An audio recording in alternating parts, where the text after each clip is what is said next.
Alright, guys. Well, here we are. It is Monday night, I believe. Better day today. Called my parents. And, like, you can tell my dad's, like, really down. My mom is okay. We're getting ready for Nico's 3rd birthday. It's August 9th. And, we're getting ready for Easter. You know, not much news here today. You know, I mean, went to that movie screening last night. That was super cool. The movie was called What Josiah Saw. Remember me talking about that? The movie was the shit. I'm trying to get the director to let me go back to another screening of that. I really want to bring Karina at some point. Besides that, really nothing new is going on. Kind of just spent the day, like, you know, Karina do her DY class. So I had to babysit Nico for a couple hours. Went grocery shopping. Got random shit done. Stuff that we need to get done all day today. Yeah, I mean, basically, my deal is I'm just, like, fighting off depression, but I don't need to spend 10 minutes, like, explaining the same shit that I do every video. Instead, I want to get right into the story, because I really want to do 2 videos tonight. That's my plan, and I'm going to try to do that. I don't know if I can. At least doing this one now, and I want to get right into the story. So, if this, like, comment, subscribe, check out patreon.com/Ryan Leone. It's like March 21st right now. In like 4 days, I'm coming up on my 2-year anniversary of being out of my 3rd prison term. It's amazing. Lots happened in that time. And I'm very grateful to be out of trouble, to be off drugs, and to have fucking gigantic cock. Huge. Thanks, God. No, I'm grateful for a lot. I wish my mom was doing better, but all in all, you know, my life's pretty good right now. Even though I need to shave and I have like a unibrow. I'm like starting to speak, you know, different languages and shit. Good one. Hilarious, bro. Hey, that last one you did, fucking rock solid joke, dog. Funny stuff. Alright, let's get into it. So, where we left off, there's like a couple things going on. So, the Discman thing, fucking moron that I am, I don't know. I think I was just frustrated with all these different things going on. I jumped off my bed. I tried to attack this little midget Southsider. He ended up beating me up.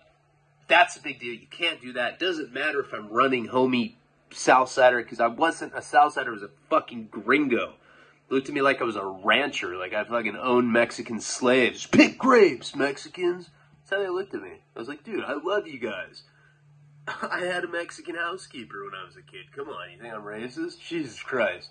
You don't say that to them. They're like, hey, dog, to be completely honest with you, that's fucking low-key disrespectful, fool. What do you think I'm some sort of fucking slave? I'm like, nah. Nah, man. You guys are awesome. Jenny got his dick sucked by his uncle. Who cares? I'm here emotionally for him. I was in a lot of shit for this particular thing. So Sharky comes into my cell, and that's where we had left off last video. When that happened, where do I start? When that happened, the kid that I had hit, Chenny, like, hit this dude a bunch, well, I don't know what this is called, but he hit him so many times right there. The guy, like, had lost his breath. So he wasn't, like, super beat up, but, like, Chenny got him pretty good at the same time. I mean, he hit him in the back of the head, shit like that. This dude was, like, obviously traumatized, didn't know what was going to happen, because the guy called me a bitch. Regardless of the fact that I took off on him, you can't call another race a bitch, because that's automatic fighting words. So this may as well, he may as well have hit me. Count clears. They walk in. Midget guy that stole my Discman goes up to the door to block it. I already know what time it is. That means that I'm going to get beat up. I already knew that. Like, I'd been in prison long enough. Like, maybe I hadn't seen that yet, except for that time that cell thief got beat up. But, you know, this is something that I would, like, come to realize is, like, pretty, like, standard protocol in prison. Like, if you're going to get your ass kicked, dude, I'm wearing the same shirt and it's still inside out. I just thought of that. Just do not mind that. Of course I shower every day. Hygiene first. even then I recognized that I was probably in deep shit at that point. Sharky walks up to, and Chenny kind of, I don't know, he's like standing by the wall by the toilet. And Sharky comes up to me. He was scary. He had these cold, soulless eyes, these black shark eyes. It felt like, you know, like, I don't know. Like, felt like the kind of guy that, even though he's a human, that you kind of like feed him chum from a boat. Like, come on, dude, eat it. I know you're hungry. Who cares? Who cares that you're human, dude? Eat it like a shark. It's okay. He's very scary like that. And he comes up to me and puts his elbows on my bunk. You know, like, you gotta remember too, like, the condition that I'm in. I'm like, like, by this point, I don't remember exactly, like, what my, like, you know, shitting my pants condition was at that point, but it happened so frequently that it wouldn't surprise me if I was, like, sitting there and, like, all nervous and just, like, a little, like, syrupy fucking line of shit came out of my butthole. It wouldn't shock me. No, like, come on, dog. Are you gonna do that every time you're fucking scared? It's fucking lame, dog. Fuck. Dude makes me, like, not really like white people, to be completely honest with you, kind of. But I remember he puts his elbows up to the bunk, and that was, like, the ultimate thing that I was like, oh my god, I've never seen him do that. Like, I didn't even know his elbows did that. I thought he was a fucking amphibian. What? And so he has his elbows like this. He's like, hey, Shaky Jake. He didn't call me that. I think he called me Leone. Hey, dog, you fucked up, fool. What are you doing fucking hitting one of my people? I was like, dude, he called me a bitch, man. He's like, I know. I've already talked to one of the big homies. I got at him on the vent, because that's what they would do. They would talk to the big homies that were, like, in the hole, right? They could, because all the like people with power, like the big fucking Mexican mafia, black hand, like super duper serio dudes were like locked up in the hole. They already got it, the big homie. They're gonna let you get yours with him. You can go heads up with him, because I kind of explained the situation, how you're kind of like running resident. And I'm just going to let you go heads up with him in the cell right now. And I'm looking at him, and the guy's looking at me scared. That threw me off. You know, and Chenny, I could never figure out what the fuck was going on with him. He just had this, like, he was always like, he'd mad dog me, and I'd sad dog him, and then he'd sad dog me back. He'd fall for it. He'd be like, I knew it. But the guy that I had taken off on, you can't even call it that, because it was like a sorry attempt at like me just being angry and like kind of lunging myself at this person. That guy was scared, and I could tell that something was weird about it. I wasn't even in condition to like get off my bunk, let alone fight. I already tried that, and I failed miserably. I couldn't even do a push-up in this condition. And when I tried to hit him, I had adrenaline on my side. I didn't even have adrenaline anymore. If I tried to have adrenaline, like I'd like be like shit would just like kind of propel out of my ass or something, you know? And I look at Sharky. I was like, so, well, I gotta fight him right now? He's like, yeah, but not in here, fool. Not in here. In case we get cracked, we want to make sure that it's after chow, and we're gonna do it upstairs where the cop can't see, because there's like a blind spot upstairs. The cell that we were in, the cell that Chenny and I were in, was kind of like diagonal from where the cop station desk was, right? So it's the kind of thing where, like, you know, if you could like see the door, you could see the window from where we're at. Cops know that if you see like an inmate's back in the window, that somebody's either getting butt fucked or getting beat up, or somebody's doing drugs or getting tattooed or whatever. It kind of like throws suspicion, or like throws up a flag. So they wanted to go fight in this better cell, because it was like a sanctioned fight. Sharky's like, don't worry, it's just going to be you and him. Nobody's going to jump in. It's going to be for 13 seconds. Come on, what bad can happen in 13 seconds? It sounded like they were like being reasonable. I was like, you know what? thank you for being reasonable about this. I don't care if I get, like, whatever. I'm going to do what I got to do. I'll fight him. You know, fuck it. I didn't care. I was in so much pain, it didn't matter at that point. I'm kind of dreading it. And I look back at the guy's like being weird again. Okay. I never was going to chow anyway at that point. Not at dinner. I did for breakfast to get Sharky cinnamon rolls or whatever. But I didn't really go to dinner because it would make me so nauseous. Because the way that it works in like a federal detention center like MDCLA is they put food on these like big metallic heating, it looks like a big like metallic refrigerator with wheels on it. They like wheel into elevators and like bring to all the different units. And this thing is like an oven that like keeps the food really warm. It's like a moving, warming tray. So that like all the different trays of food like stay warm for the inmates. What happens is it kind of like brings out these just like really intense odors from the food. Anybody knows if you're coming off heroin or if you're kicking methadone or Suboxone or anything like that, if you're kicking an opiate of any kind or something that mimics an opiate, those smells are straight up disastrous. I mean, they make you want to vomit. You will, I mean, not make you want to, you'll vomit. And then just like the sudden fucking spasm of vomiting will make you shit your pants. And it's embarrassing. Look like you're having some sort of like shitting seizure. You're like, you're puking. It's really crazy. So I had learned, I don't think that I had shit my pants at the dinner table, but I had definitely puked. Didn't matter, I had no appetite. You know, what's interesting is when you're kicking heroin or we're kicking one of these, you know, one of these substances, you get what's called long gut.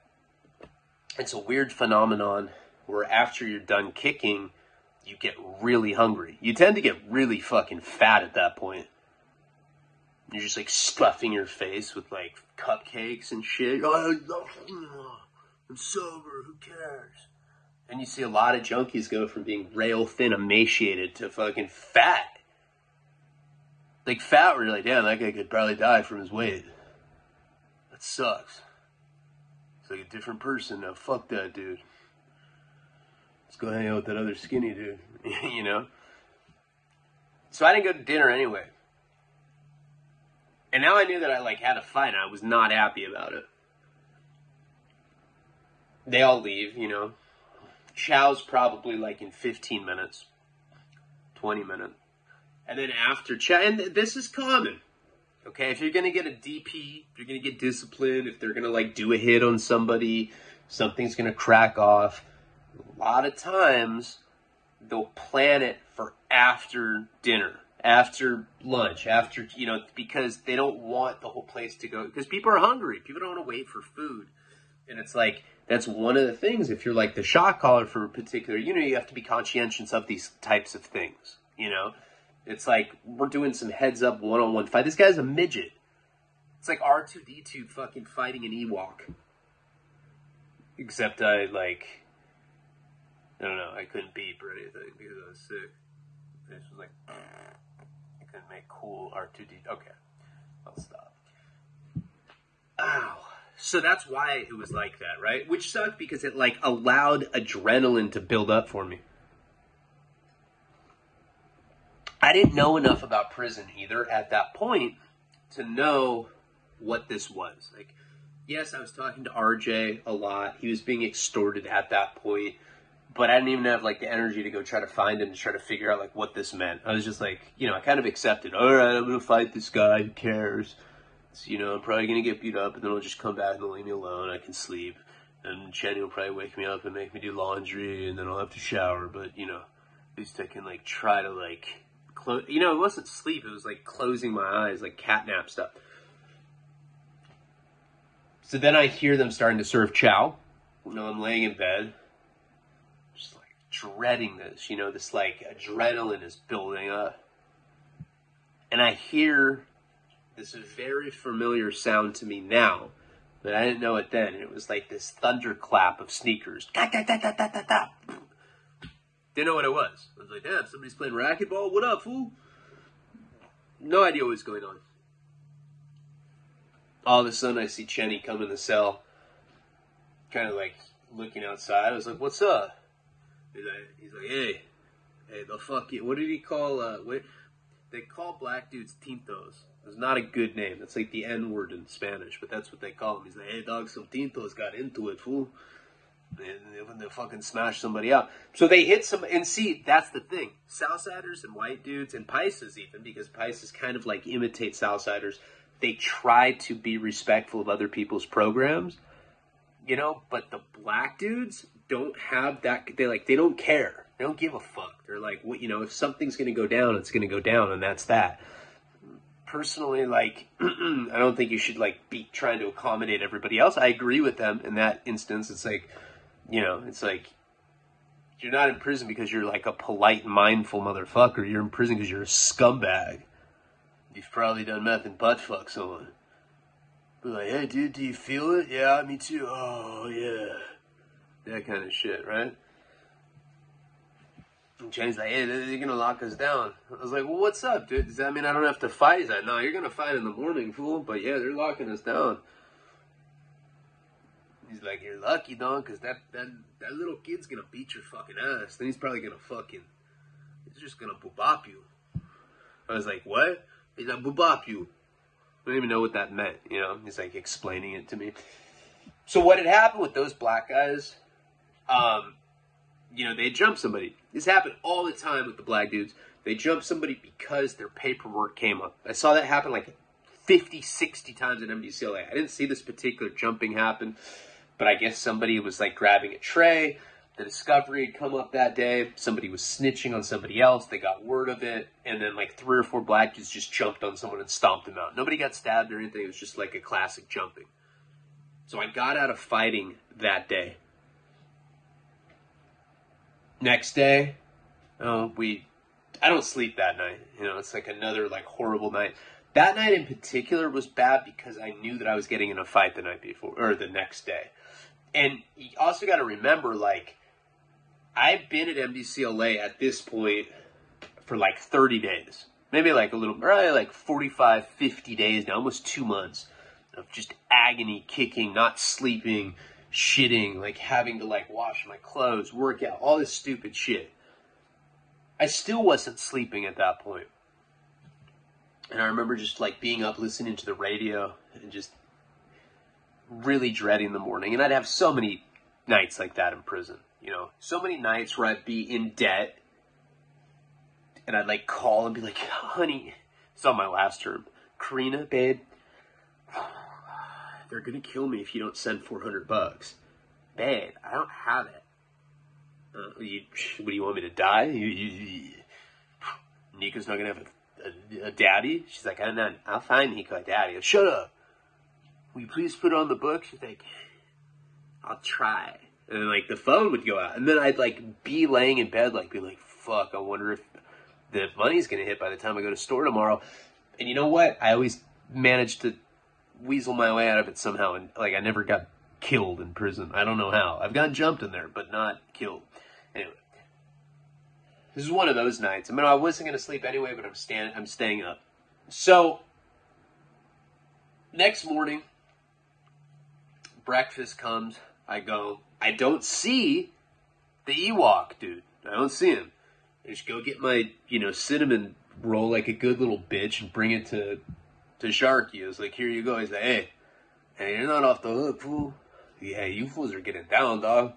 Hey, as soon as they lock back down, you guys are getting fucking down, fool."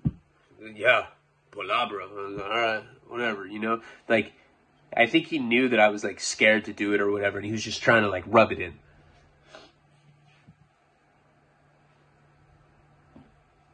The way that it worked is after breakfast, they would come lock the doors again. After they served, like, people come out, you'd eat, then they'd, like, lock us down for, like, a couple more hours, and then they'd open for, like, morning program. You know, it'd, like, start at, like, 8 or 9 o'clock, whenever the cops decide they wanted to unlock the doors.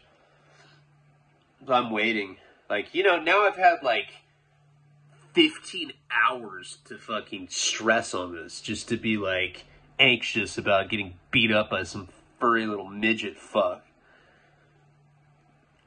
Just about to to start like the morning rack. I'm gonna have to go up to this stupid ass cell and get beat up. The cop comes, Leon. I was like, it's Leone. He's like, get dressed. Attorney visit. I was like, God damn. It's just, I kept hitting like good luck apparently. So, end up getting dressed. I was always disheveled. I always smelled like shit. Oh, strip searches were always embarrassing because I knew that my butthole was just rank. It smelled like some mossy fucking hole of shit. But I go to this visit. Now, again, my attorney was supposed to get me bail. I already gotten denied for bail 3 fucking times. Now, he's coming to visit me, I swear to God, just because, like I explained last video, one of the videos, he got paid hourly. It's like he gets $500 an hour to drive from Santa Barbara to LA and then, like, just talk to me about anything. He's, like, talking to me about, like, the NFL draft. I was like, this is what you came to see me for? He's like, well, you know, yeah, that amongst other things. What's your thoughts on Led Zeppelin 2? I'm like, look, man, check it out, bro. My family is not an endless supply of money, okay? You're draining them. He's like, wow, you know, the FBI would like you to tell on Jesse. So he kept bringing this up, right? He brought this up like fucking 10 times. I'm already I'm like telling him, like, because he'd come to visit me and I just like explained to him what was going on. I was like giving him like daily monologues about like what my life was, and not daily, but every time he'd come to see me, probably came to see me like once a week, once every 10 days. I was explaining to him about like how like this dude had called me a bitch, and like so I like just was mad. I was like I like ran up to him and tried to hit him, and then like we ended up wrestling, and then Chetty came and hit him. Now Sharky wanted me to fight this guy. Had to go one-on-one, but then I got saved because these black guys showed this other black guy the night before, and then now he's coming to visit me, and right when you leave, I have to go fight this fucker again. And he's like, jeez. Do you want some string cheese? I'm like, I'm good, dude. I love string cheese. He's like eating that shit in front of me. Again, he brings up Jesse. He's like, look, this is what they want. They want you to tell on this guy that I knew. Now, the video cut out last time. I have no idea where it cut out. So, to explain what happened with that, then we're going to circle around what happened with the Discman dude. It's all kind of interrelated. Anyway, sorry. Mine's been all over the place the last few weeks. I'm trying to get back into like a consistent continuity storyline. So, what had happened is Jesse had paid this dude. It was basically somebody to... I don't know if like they planned on killing these dudes that had robbed Jack Poet, the old crippled dude that got robbed with shot-off shotguns by these black guys that were up there from LA. I don't really know, to be honest with you. Now, my friend Jesse's dead now, so does it really matter? No. There were other people involved, so it's like sometimes when there's stories like this, I have to tread kind of carefully because you're talking about pretty serious shit. You know, like, remember I was telling this story about what happened with Dave? And like when we had, don't tell anybody this, but my friend ended, my tattoo artist friend ended up, we drugged that dude, the guy Dave, that had attempted to rape Jenny. I swear this is true. I swear on everything.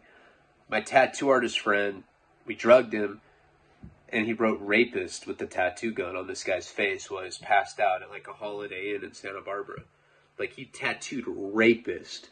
Big old black letters going down like this. It was like a teardrop of rape. Yeah. Never heard from that guy again. But imagine like being like, oh, can you remove this thing that says rapist? And he looked like a creep anyway. I swear that's true. The dude didn't want me to like go into the details of that, but yes, that really happened. Anyway, what's Dave gonna do?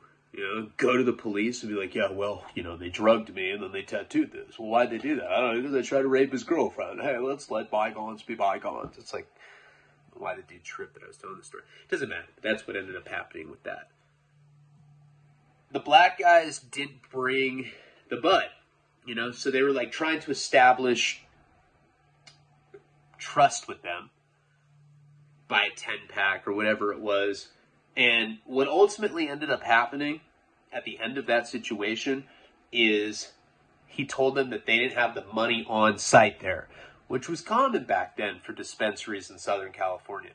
A lot of times they wouldn't have the money in the bud in the same location. Not that kind of money, not $300,000 or $400,000, you know, hundreds of thousands. Anything over like 200,000, I'd say, probably like wasn't on location. Because remember, one of the central problems with the medicinal marijuana industry back then is that you could not put money into banks. You couldn't have anything that was federally insured.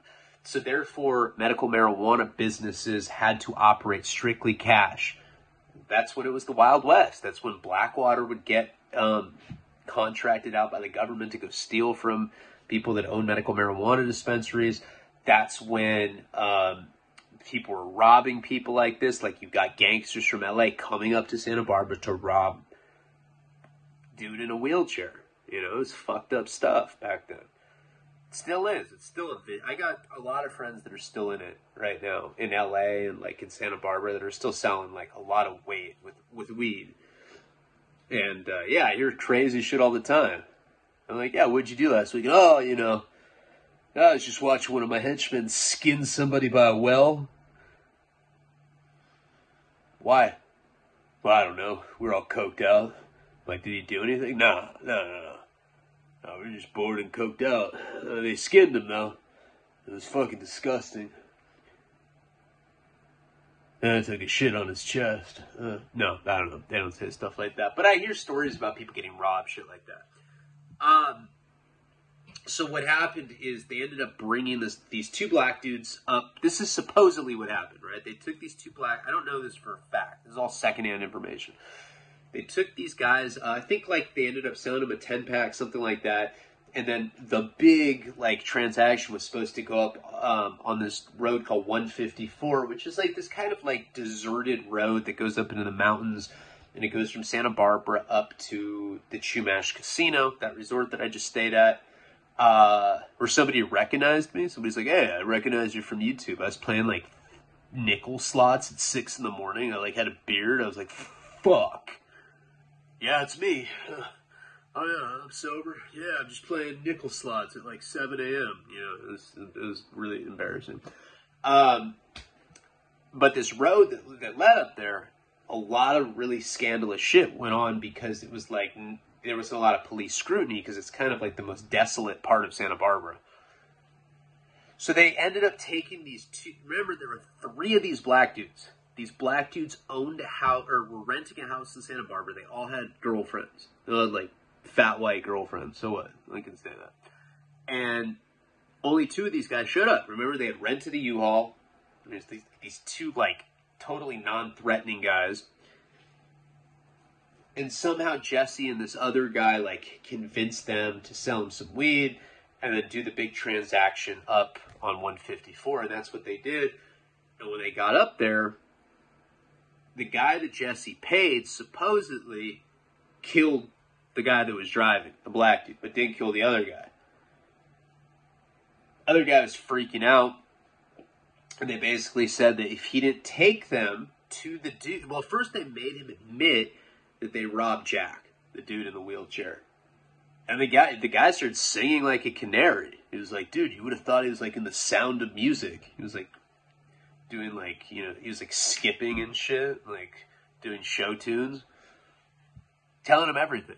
Told him like, you know, that basically they rented this house. There's the 3 of them. They lived with their girlfriends. You know, one of the girls was the one that had tipped him off about Jack. So like one of the girlfriends, you know, was like in on it, I guess now. They were finding this out for the first time. And Jesse's guy with the gun, supposedly Jesse didn't pull the trigger. Maybe. I don't know. Jesse wasn't his real name either, by the way. They make him take them to this house that they were living at. And one of the guys is already dead. No idea what happened to the body. Don't know. I heard this all secondhand again. They end up going to this house they were renting. It was by Earl Warren Showgrounds. They go there, because the black dude that led them there was promised that they'd let him live. As soon as they get there, there's 2 girls, right? There are 3 girls. There's supposed to be 3 girls, right? There's 2 girls and 1 black dude is there. Jesse and this dude show up. They kill the black guy that had led them there. They kill the other black guy.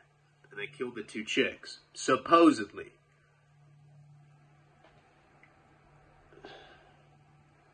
The way I found out about this is like fast forward, like, so that was in 2006. Nothing really like happened, you know, like Santa Barbara's a racist town. You know, like you find out, like the sheriffs or cops find out that like black people got killed there. They'll like give you a fruit basket from the concierge. They'll be like, good work. This is actually a mini pineapple. Exotic. Way to go, brother. All right. It's like super racist shit, you know? A fucked up town. And, so like there was never really a big deal made about these people. I don't even know if cops ever found out that these things had happened at that time. You know, like, it wasn't like an active case, nothing like that.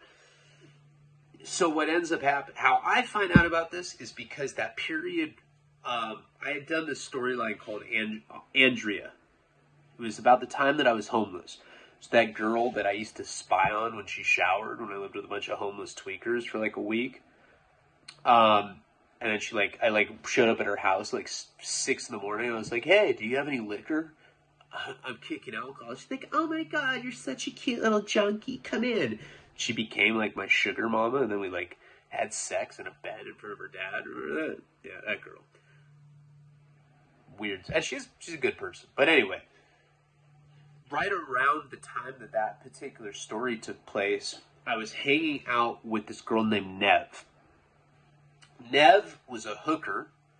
She was an escort. She was like probably like the first prostitute that I ever like really befriended. She was this girl that she was really pretty. A brunette girl. Really pretty brunette girl. Kind of looked like what's that girl? Aubrey Plaza. Audrey Plaza. That, I don't know. She's popular right now. Kind of like, had that kind of look, but this was like a straight up hood rat prostitute. But looked like a girl next door type. And the reason I met her was when I was like running around Isla Vista, like being a scumbag and like sleeping with girls just so I'd have a place to stay. Because I'm a good guy like that. I had met one of her roommates, and the girl's name was Tiffany, I think. No, Brittany.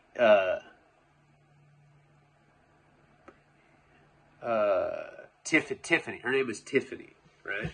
So I met this chick named Tiffany. That was her name. And it was like some girl. I didn't like go up to her and like hit on her for like a place to stay. It wasn't that type of thing. I had met her at a party. Because like I just wander around to these different keg parties. Struck up a conversation with her, ended up going home with her. Come to find out, she was living at this, basically a brothel. I don't know if did I ever talk about this? This like house of college, all of these girls were college prostitutes. Every single one of them went to college and turned tricks to pay for college and to like support themselves. It's the weirdest thing I've ever seen. It's like a porn plot or something. They were all cool except for Nev. Nev was the one chick that was not cool. She was scandalous. I never liked her. She was the kind of girl that like she would tell me stories about, you know, how she'd be like fucking these older dudes that like had families, and how she'd like to show up to their work and be like, hey Ted, you know, and like just to make them look bad, like watch them squirm. Like she was very sociopathic like that. She got off on making dudes scared that they were going to get caught like cheating on their wives or whatever. She was very sadistic. But she was the prettiest out of all of them. And when I discovered this house, it wasn't like some like shit that you'd see in movies where there's like Johns coming in all the time. It was not like that. these were high-end escorts. Like, you know, they would drive out, they would like take taxis, because this was before Uber. They'd like take taxis out to these like big-ass properties all throughout Santa Barbara. They charge like $1,200 for the night, you know, shit like that. These girls loved to party. They were all party girls, all of them. Every single girl. There was like four or five of them that lived there. 5, I think. The girl that I was friends with, Tiffany, she was cool as fuck. She was like, I'm friends with that girl to this day. You know, she's just a big old cokehead, and we used to just party.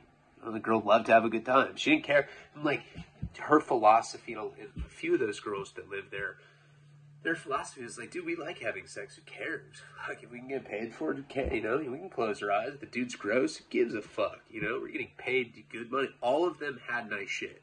They all wore like Louis Vuitton. They all had like designer everything. Bunch of them drove like nice cars. You know, like they always had like they had the nicest cars of any college kids that I knew at that time. One of them had like an Audi convertible, shit like that.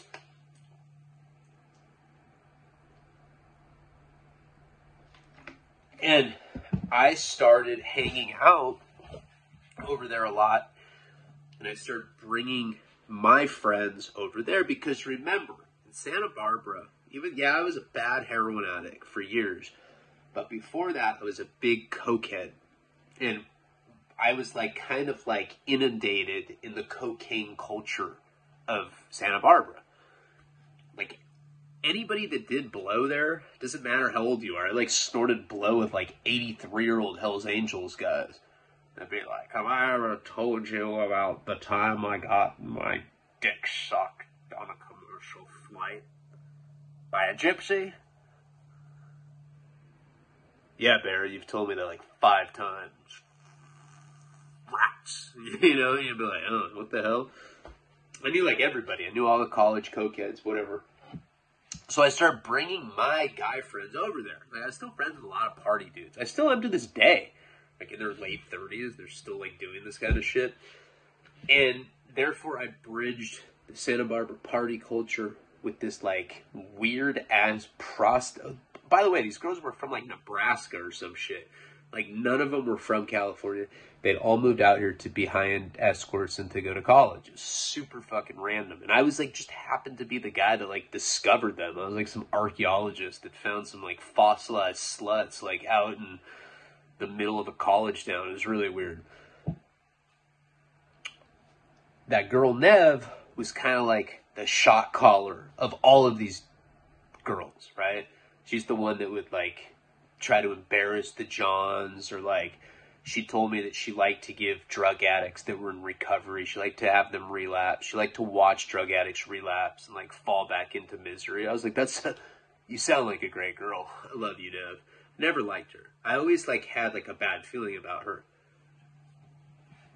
From bringing these girls all like to do drugs, and that's one thing about me at various times in my life.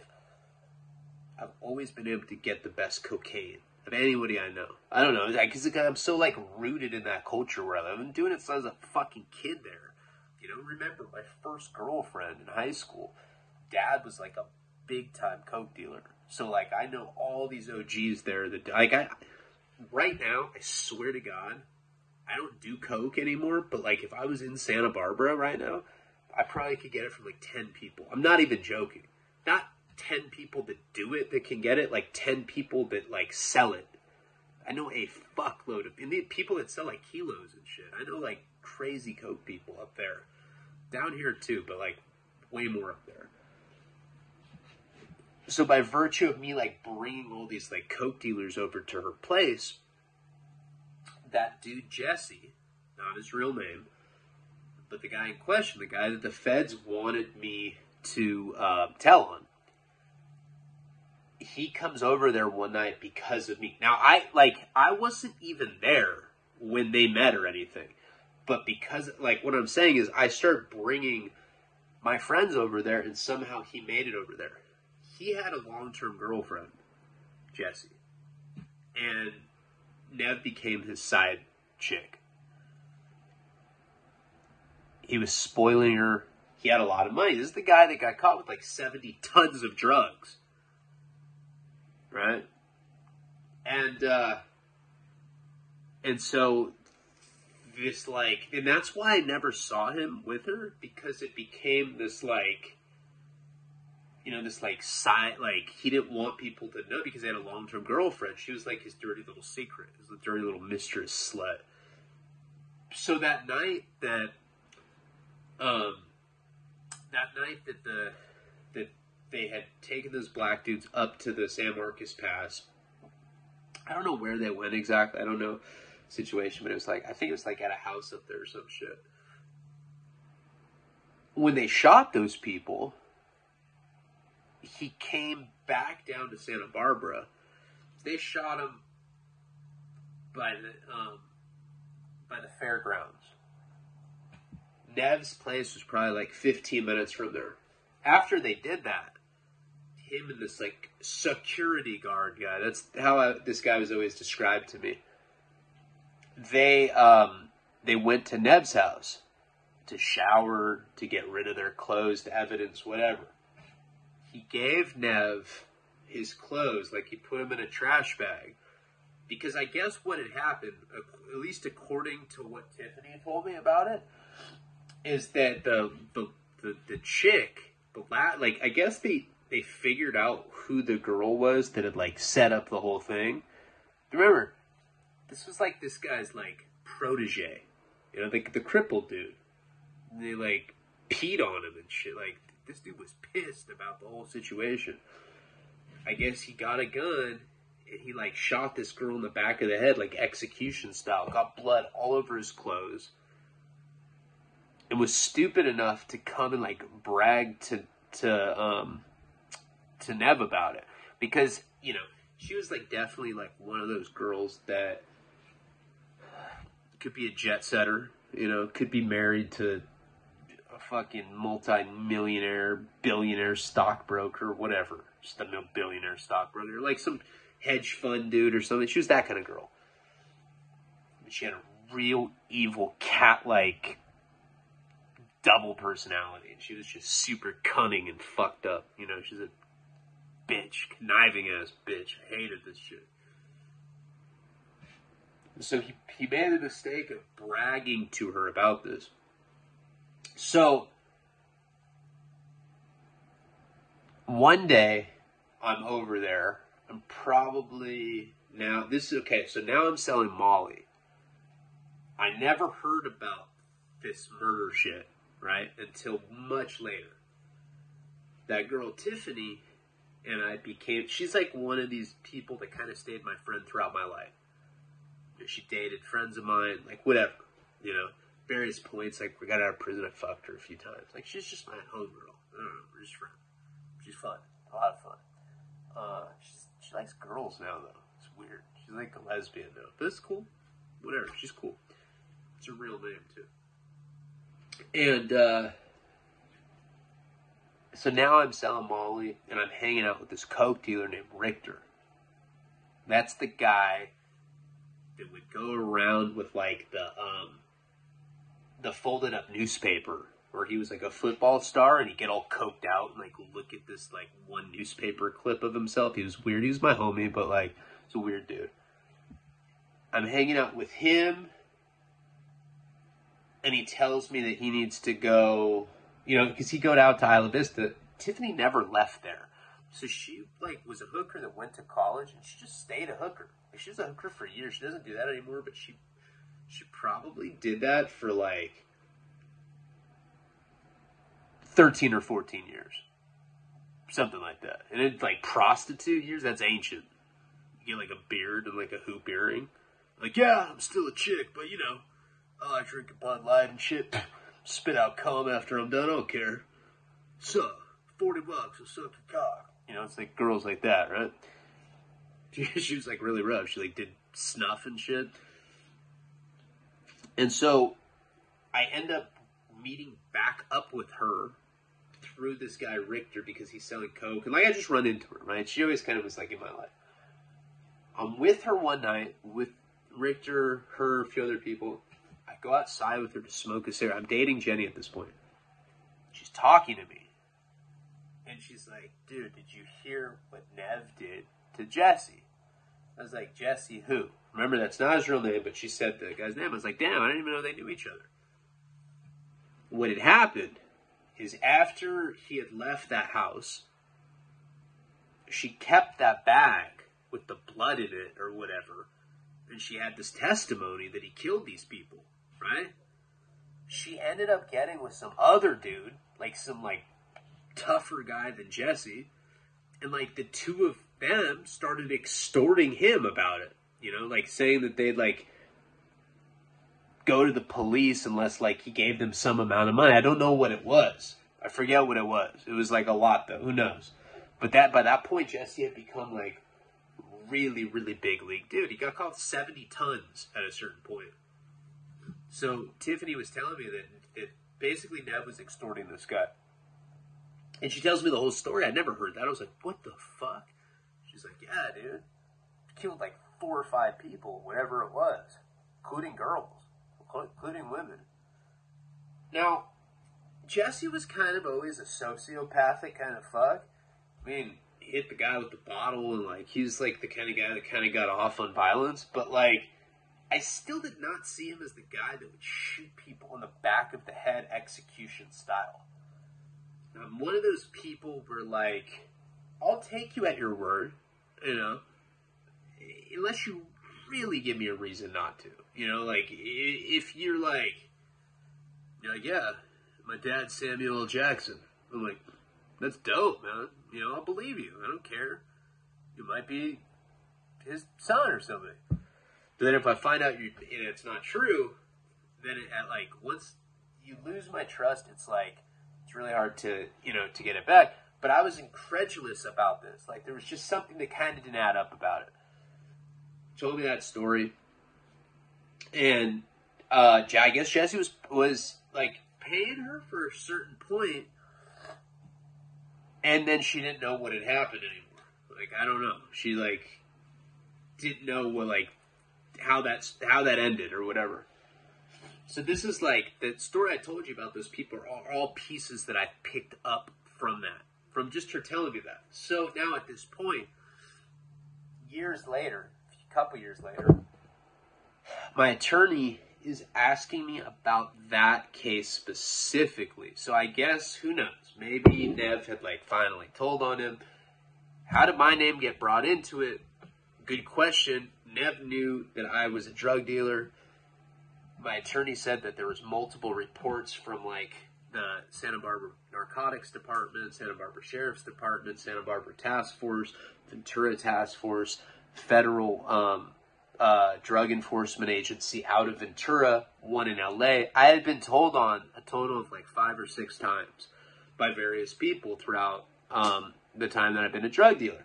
So like, it's basically dry snitching. Somebody gets pulled over for like a DUI, and they're like, what about Ryan Leone? Yeah, he sells guns. They're like, huh? He's like, yeah, he sells guns to people in Iraq. I gotta go. All right, see you later, man. Hit on the gas. And so people would just drop my name and give information. I believe that girl Nev told them because she never liked me and I never liked her. She was a fucking cunt. I had sex with her. But so what?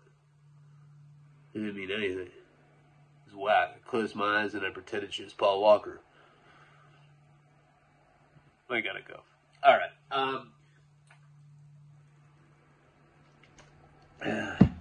I met Paul Walker. Remember that story? Ever told you guys that? I told you guys when I met Paul Walker, that shit was funny. I don't know if I have, but I'm going to tell you right now. And then I'll tell you what happened with the Discman guy. But when I was like 21, I was a coke dealer. This is right around the time that we're talking about right now. And my best friend that my parents had adopted, he started dating Paul Walker's ex-girlfriend.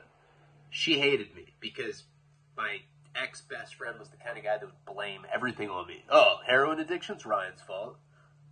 I've experimented with dudes, Ryan's fault. He always wanted to do that. He was always horny. I don't know. Anything that he did wrong, it was my fault. Because that's what a lot of addicts do. They'll make somebody a scapegoat so then they don't have to take full responsibility, whatever. This girl didn't like me.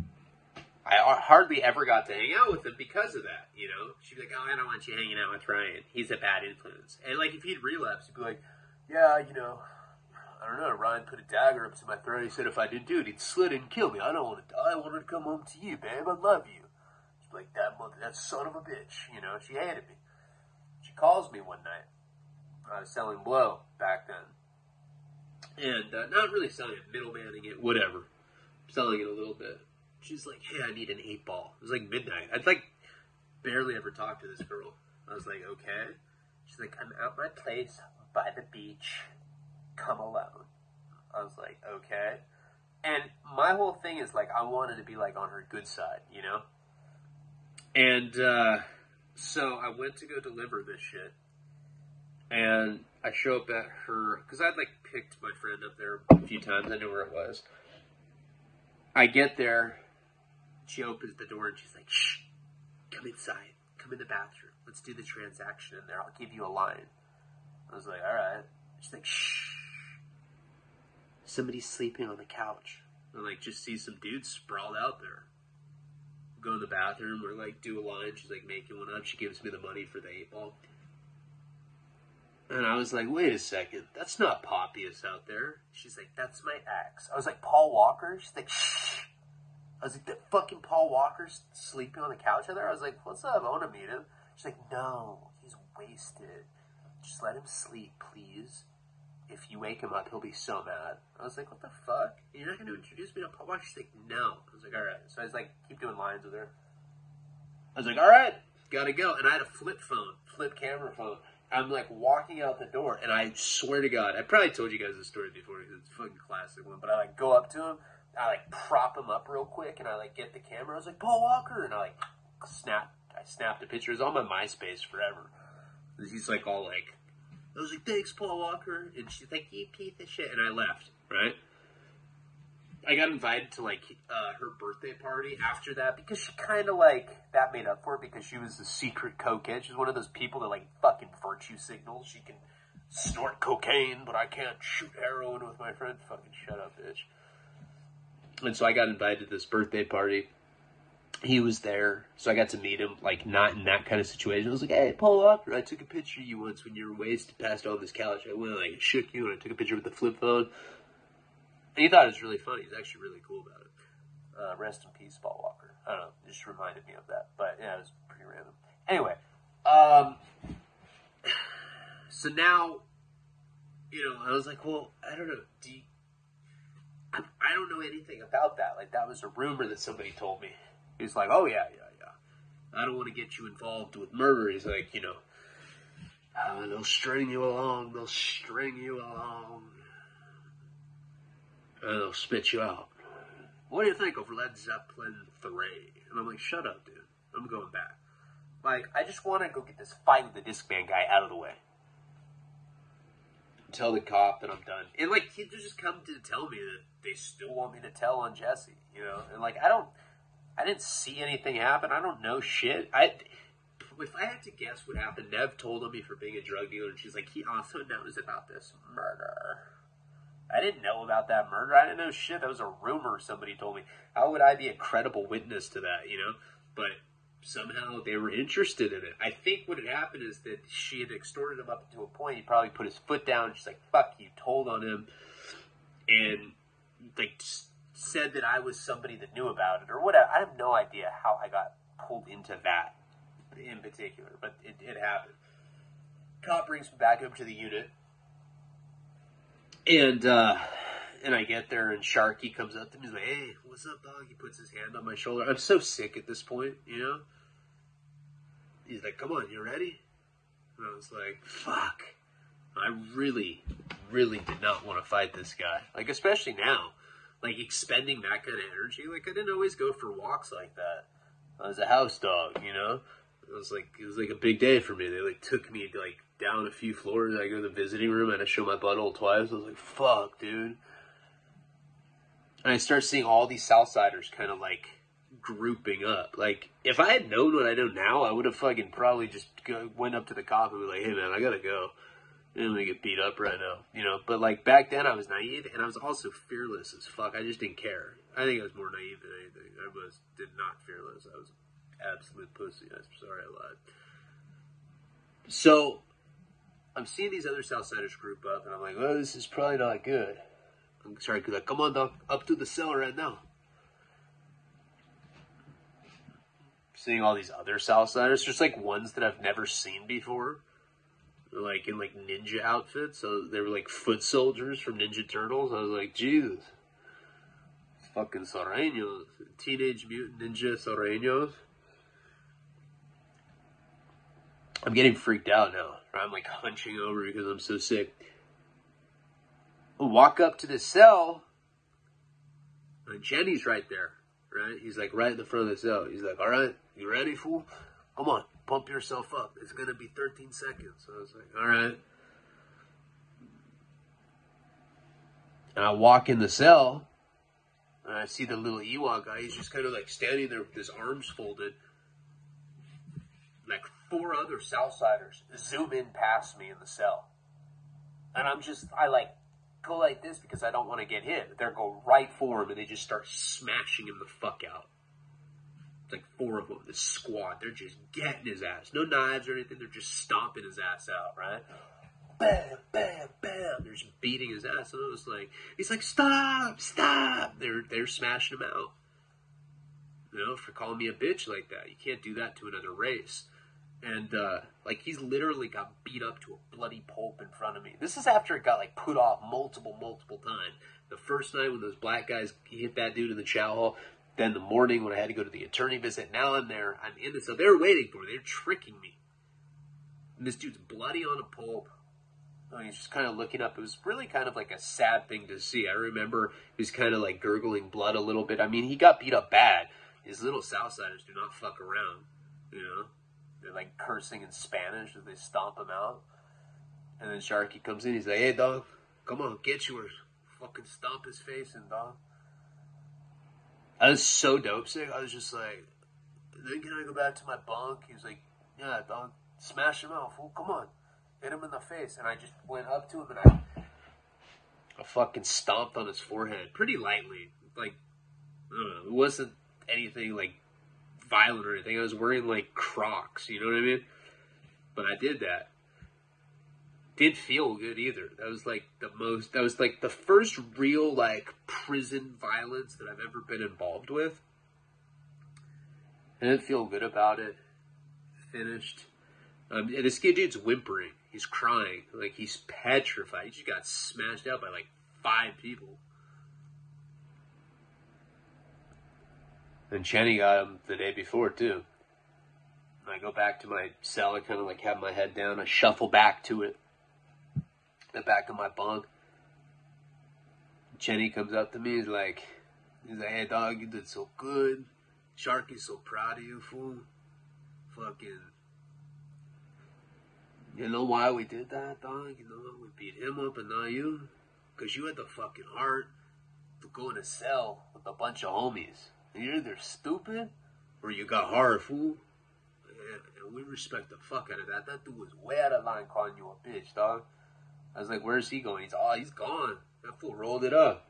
He checked in, dog. He went up to the cop. You see, they couldn't take it because he's got a small dick. Not like you, fool. You're all right, Leone. You know, fucking mad respect, dog. Mad respect because I jumped a 5'2" Ewok-looking midget Paisa fucking Southsider hybrid. That's respect. Yeah, and also my uncle sucked my dick, dog. So, but you know, I was dyslexic, so it was like you know what I mean. I gotta go, fool. I'm gonna go get some ice out of the machine. And I was like, fuck, dude. Kind of just showed me like what kind of world I was in. I mean, it got like hyped up, and I thought that I was gonna get beat up, and then basically they just smashed that dude out on my behalf. That guy ended up getting rolled out. That guy stole the Discman from me. Don't forget that fucking point of the whole story. That guy initially stole from me, and karma is a fucking bitch. Pay your karmic debts.